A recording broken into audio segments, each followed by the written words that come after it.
আজি মই আপোনালোকৰ লগত ফাংগাল ইনফেকশ্যন আৰু তাৰ মেডিচিনৰ বিষয়ে আলোচনা কৰিম। বলক তেনেহলে ভিডিঅ'টো আৰম্ভ কৰোঁ। এই দুটা মলম দেখিছে নহয় নিশ্চয়।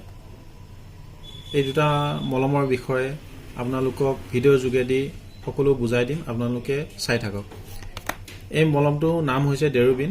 ই আপোনাৰ 30 গ্ৰাম থাকে আৰু লগতে ইয়াৰ প্ৰাইচটো হৈছে 99 আৰু ইয়াৰ সকলো ফাৰ্মাচিতে আপোনালোকে ক্ৰয় কৰিব পাৰিব বা ফাৰ্মাচিতে উপলব্ধ।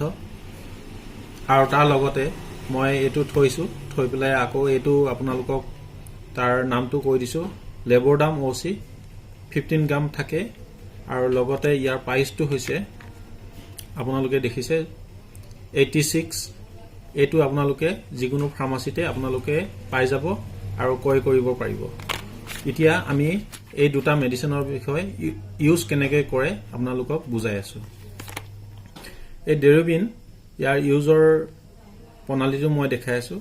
আপোনালোকৰ স্কিনৰ ইনফেকশ্যন এৰিয়া, এই ইনফেকশ্যন এৰিয়া যিখিনি জেগাত আপোনালোকৰ হৈছে, এই ইনফেকশ্যন এৰিয়াখিনি আপোনালোকে ধুনীয়াকৈ কটন আপোনাৰ কাপোৰে কুহুমীয়া গৰম পানী দি তাত অলপ যদি পাৰে, যদি ডেটল থাকে ডেটল 2 এটুপ দি ল'ব কুহুমীয়া গৰম পানীখিনিত। আৰু যদি নাই তেতিয়াহ'লে আপোনালোকৰ কোনো কথাই নাই, গৰম পানী দিলেই হ'ব। আৰু এখন কটন কাপোৰে, কোমল কটন কাপোৰে দি ভালদৰে চাফা কৰিব। ভালদৰে চাফা কৰাৰ পিছত মই দেখাই আছোঁ আপোনাক খুলি মেডিচিনটো এটা পলিথিন কেৰি বেগত আহিছে আৰু তাৰ লগত এখন প্লাষ্টিকৰ চামুচ আহিছে। আৰু এই চামুচখনেদি আপোনালোকৰ লগাব লাগিব, হাতেদি লগাব দৰকাৰ নাই।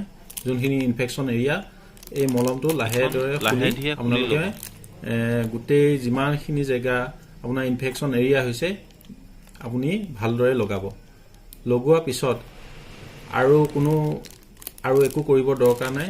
আপোনাৰ এই মলমটো আকৌ আগৰ জেগাত এই বাহাটোত সুমুৱাই থৈ দিব। বুজি পাইছে নহয় নিশ্চয়। থৈ দিব। থৈ দিয়াৰ পিছত আপুনি মাত্ৰ অনলি এদিন লগাব, এইটো তাৰ বেছি লগাবৰ দৰকাৰ নাই। আৰু যদি 2-3 দিন লগায় তেতিয়াহ'লে আপোনালোকৰ স্কিনত আৰু বেছিকৈ ক্ষতি হৈ যাব পাৰে। কাৰণ যিখিনি আপোনাৰ ইনফেকশ্যন এৰিয়া, সেই ইনফেকশ্যন এৰিয়া বেক্টেৰিয়াটো আপোনাৰ উঠাই আনিব এই মেডিচিনৰ দ্বাৰাই।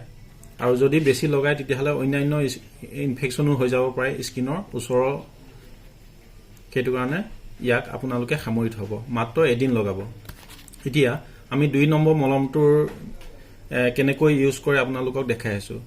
এইটো লগোৱাৰ পিছত তাৰ নেক্সট পিছদিনাখনৰ পৰা সেই জেগাখিনিত আকৌ ধুনীয়াকৈ আপোনালোকে যিখিনি ইনফেকশ্যন এৰিয়া ভালদৰে আকৌ ডেটল পানী দি, গৰম কুহুমীয়া পানী দি আকৌ ধুনীয়াকৈ আপোনালোকে চাফ কৰিব জেগাখিনি।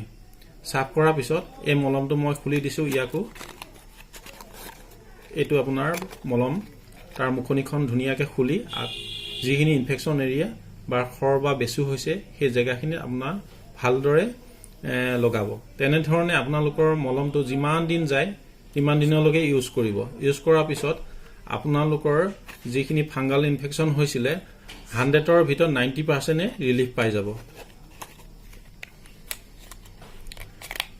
আৰু ইয়াৰ ছাইড ইফেক্টৰ বিষয়ে মই 2টা মেডিচিন ছাইড ইফেক্টৰ বিষয়ে কৈ দিছোঁ। এই 2টা মলম যদি ইউজ কৰে, কিছুমানৰ এলাৰ্জি থকাৰ কাৰণে হয়তো এলাৰ্জি হ'ব পাৰে, আৰু যিসকলৰ নাই এলাৰ্জি কোনো কথাই নাই। আৰু যদি হৈ যায় তেতিয়া ডক্টৰৰ পৰামৰ্শ লৈ এই মেডিচিনকেইটা ইউজ কৰিব।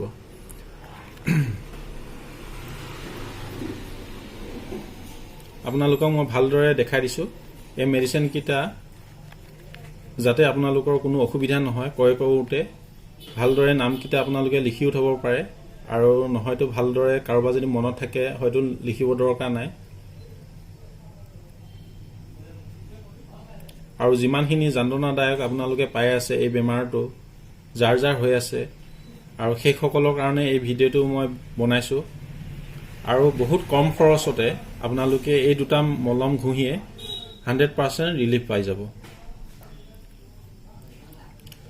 আৰু মই যদি আপোনালোকে এই ভিডিঅ'টো চাই কিছু হ'লে উপকৃত পাইছে, তেনেহ'লে লাইক, কমেণ্ট, ছাবস্ক্ৰাইব আৰু 2-এজন বন্ধুলৈ মোৰ ভিডিঅ'টো শ্বেয়াৰ কৰি দিব। আৰু তলত থকা বেল বটনটো প্ৰেছ কৰিবলৈ নাপাহৰিব আৰু মই যিকোনো আৰু নতুন ভিডিঅ' আপলোড দিলে আপোনালোকে নটিফিকেশ্যনটো পোনপ্ৰথমে পাই যাব আজিলৈ এৰিছোঁ পুনৰ এটা নতুন ভিডিঅ'ৰে আকৌ লগ পাম ধন্যবাদ ৱেলকাম বেক মাই চেনেল